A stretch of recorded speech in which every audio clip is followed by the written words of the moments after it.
Governor Kristi Noem is now defending her decision to kill her puppy for bad behavior, a shocking revelation she herself included in her new memoir. Noem wrote that she shot and killed her 14-month-old puppy, Cricket, after the dog attacked livestock and allegedly posed a danger to people, and now she's doubling down, saying President Joe Biden's dog commander should meet the same fate because he bit a Secret Service member. The backlash has been fierce from both Republicans and Democrats. Former House Speaker Newt Gingrich said the story alone has ended her chances of ever being a vice presidential candidate. But while that might disqualify her from one job, apparently it's not disqualifying enough to keep her from becoming Director of Homeland Security, because that's exactly the job Kristi Mighty Huntress Noem just received, despite, or perhaps because of, her cruelty toward animals.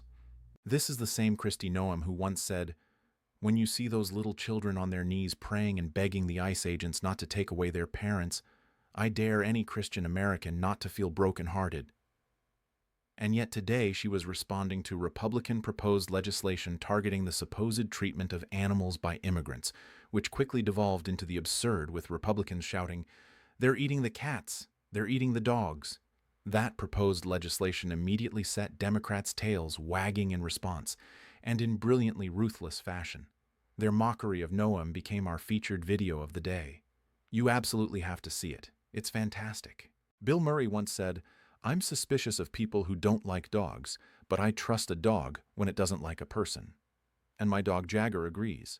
But as funny as Bill Murray is, the vaudeville team of Moskowitz and Goldman is back in Congress performing daily, and today they absolutely slaughtered Republicans with sharp humor, facts, and perfect timing.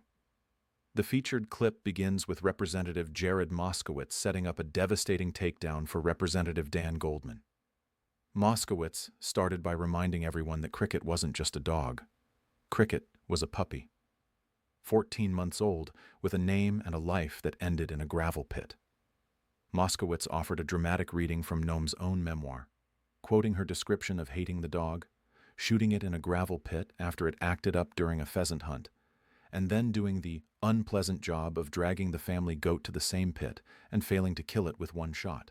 Moskowitz pointed out that while Republicans want to debate animal cruelty in immigration legislation, they conveniently ignore the cruelty carried out by their own Secretary of Homeland Security.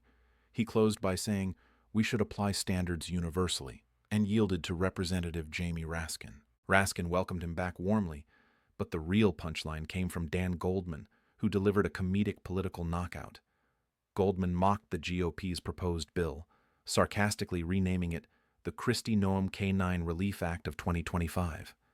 He noted the irony of Republicans trying to crack down on immigrants who harm dogs when their own cabinet official has admitted in writing to shooting a dog and then botching the killing of a goat. Goldman asked whether this bill would apply to cabinet members who kill dogs.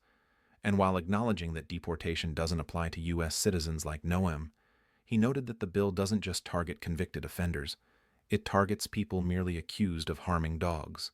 He finished by urging Congress to adopt his amendment renaming the bill, capturing its true essence, that Republicans suddenly care about dog killing only when they can weaponize it against immigrants, not when it implicates their own leadership. "All in favor say woof," Moskowitz joked afterward, with Jagger the dog looking on. "I love dogs. He knows that. Though there is one dog I don't trust, the one that doesn't bark.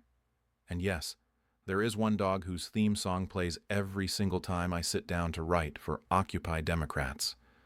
So please like, subscribe, and share if you agree. And now, in the spirit of old-school satire, I can't help hearing the classic theme. Oh, where has our underdog gone? When in this world the headlines read of those whose hearts are filled with greed, goes underdog, underdog.